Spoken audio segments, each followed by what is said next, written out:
आए तो बिलावल साहब ने कमर कस ली। उन्होंने पाकिस्तान के अंदर UN सेक्रेटरी जनरल को बुलाने में जो कामयाबी हासिल की और फिर वज़ीर आज़म पाकिस्तान ने जिस तरीके से इस पूरे उनके दौरे को फॉरेन मिनिस्टर के साथ मिलकर अरेंज किया, ऑर्गेनाइज किया, वो आपके सामने है। मुख्तसर वक्त के अंदर यूनाइटेड नेशंस की तवज्जो पाकिस्तान के एक बड़े संगीन मसले के ऊपर लाना, ये इस हुकूमत की एक कमिटमेंट और उनके जो ये एक बड़े संगीन मसले के ऊपर लाना, ये इस हुकूमत की एक कमिटमेंट और उनके जो एक पैशन है लोगों को सर्व करने का, उसका नतीजा है। अब भी जो वहाँ पर कॉन्फ्रेंस हो रही है उसके अंदर भी बिलावल भुट्टो साहब पाकिस्तान का ही मुकदमा रख रहे हैं। क्लाइमेट चेंज का जो लॉस एंड डैमेज जो कामयाबी से हमने दुनिया को बताया कि ये ज़रूरी फंड है और ये ज़रूरत है ना सिर्फ पाकिस्तान की बल्कि हर उस मुल्क की जो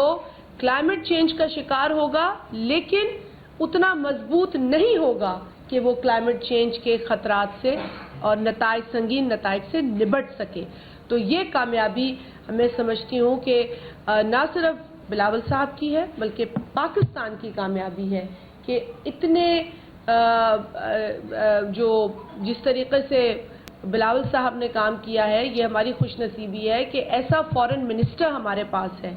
जो दिन रात मेहनत कर रहा है पाकिस्तान का मुकदमा आलमी सतह पर उठाने और उस पर लड़ने के हवाले से। ये तमाम मीटिंग्स UN में हो रही थी, फिर अलग भी कुछ मीटिंग्स वहाँ पर जारी थी जहाँ ममालिक ने हिस्सा लिया और पीस और सिक्योरिटी के हवाले से भी बात हो रही थी।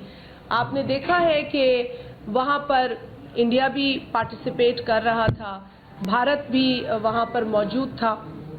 और वहाँ के जो एक्सटर्नल अफेयर्स के मिनिस्टर हैं जो कि फॉरेन मिनिस्टर होते हैं, उन्होंने एक बहुत ही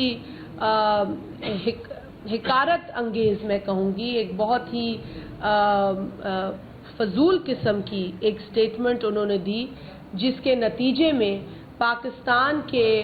फॉरेन मिनिस्टर जनाब बिलावल भुट्टो जरदारी साहब ने उसका जवाब दिया।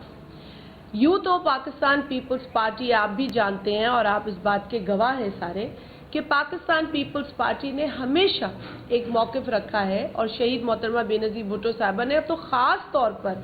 इस पर बड़ा काम किया है कि साउथ एशिया के अंदर जितने भी ममालिक हैं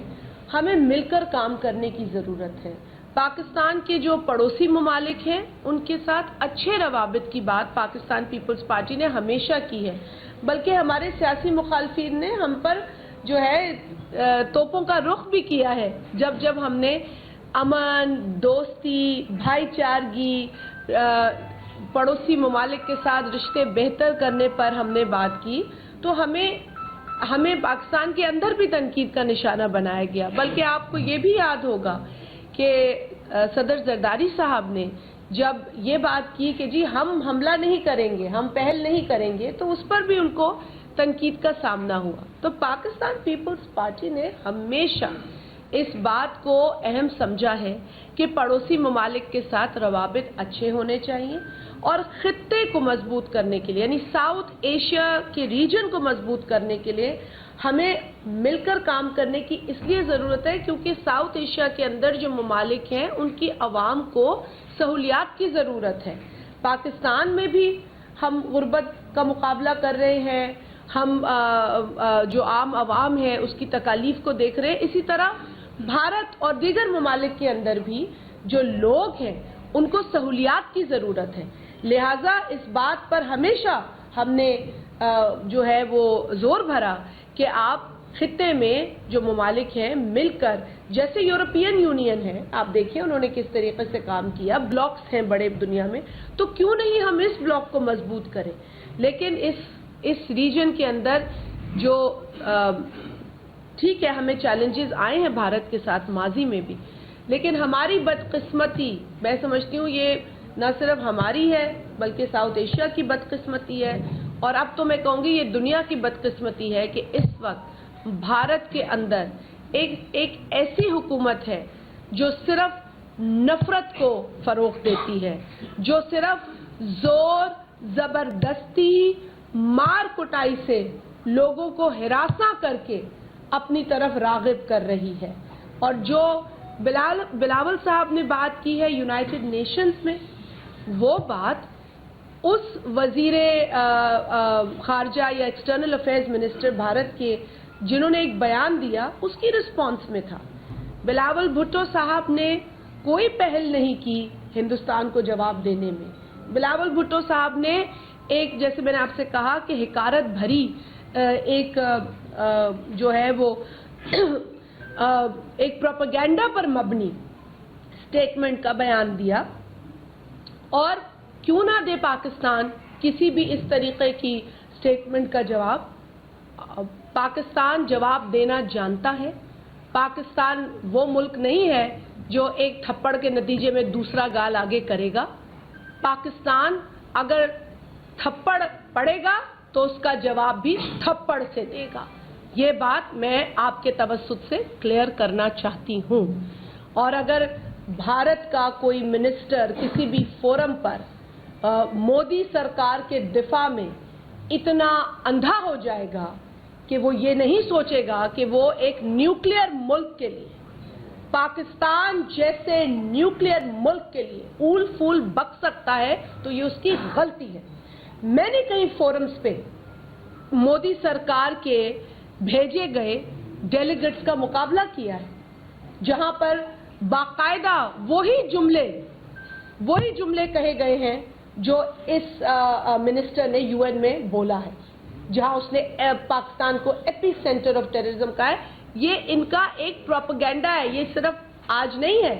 ہم اپوزیشن میں ہوتے ہیں تب بھی ہم لڑتے ہیں، ہم گورنمنٹ میں ہیں تب بھی دفاع کرتے ہیں، کیونکہ ہم پاکستانی ہیں۔ ہمیں اپنے ملک کا دفاع بھی کرنا ہے اور ملک کے خلاف غلط پروپیگنڈا سازش کو بے نقاب بھی کرنا ہے۔ یہاں ہم صرف ایک جماعت نہیں، صرف ایک حکومت نہیں، ہم پاکستانی ہو کر یہ مقابلہ کرتے ہیں۔ تو بلاول بھٹو صاحب نے جو رسپانس دیا وہ ایک فضول سٹیٹمنٹ کے نتیجے میں سامنے آئی ہے، اور میں سمجھتی ہوں کہ اب ہندوستان کو ایسی رسپانسز ملنی چاہیے، کیونکہ یہ جو مودی سرکار ہے یہ تو وہاں کے تمام ہندوستانیوں کی بھی جو ہے وہ نمائندہ نہ جماعت ہے نہ حکومت ہے۔ آئے دن آپ دیکھتے ہیں کہ ہم مختلف جو میڈیا رپورٹس ہیں جس طریقے سے مودی سرکار عام عوام کو ہینڈل کر رہی ہے، ڈیل کر رہی ہے، اور افسوس کے ساتھ مجھے کہنا پڑتا ہے کہ مسلمان کو ٹیررزم کے ساتھ جوڑا جا رہا ہے۔ باقاعدہ سوچی سمجھی سازش کے تحت انڈیا میں مسلمان کو ٹیررسٹ کے ساتھ جوڑا جا رہا ہے۔ وہاں سے جو اسکول میں کالجز میں پڑھنے والے مسلمان بچے ہیں ان کی باقاعدہ ویڈیوز سامنے آ رہی ہیں کہ ان کے پروفیسرز، ان کے ٹیچرز بھی مسلمان اور ٹیررزم کو اور ٹیررسٹ کو ایک ساتھ جوڑتے ہیں، اور بچے وہاں روتے بلکتے نظر آتے ہیں۔ ہمیں تو بتایا گیا تھا کہ انڈیا ایک سیکولر کنٹری ہے، ہمیں تو یہ پڑھایا گیا تھا کہ وہ ایک لارجسٹ ڈیموکریسی ہے جو سیکولر ہے، لیکن جب سے مودی سرکار وہاں آئی ہے انڈیا باقاعدہ ہندوازم اور ہندوتوا کے نقش و قدم پر چلتا نظر آ رہا ہے، اور یہ بات اب کسی سے ڈھکی چھپی نہیں۔ کیا ہوا اگر بلاول بھٹو صاحب نے سچ بولا؟ کیا ہوا اگر بلاول بھٹو صاحب نے وہی باتیں کی آر ایس ایس کے حوالے سے جو وہ خود کرتے ہیں ہندوستان میں؟ کیا خود مودی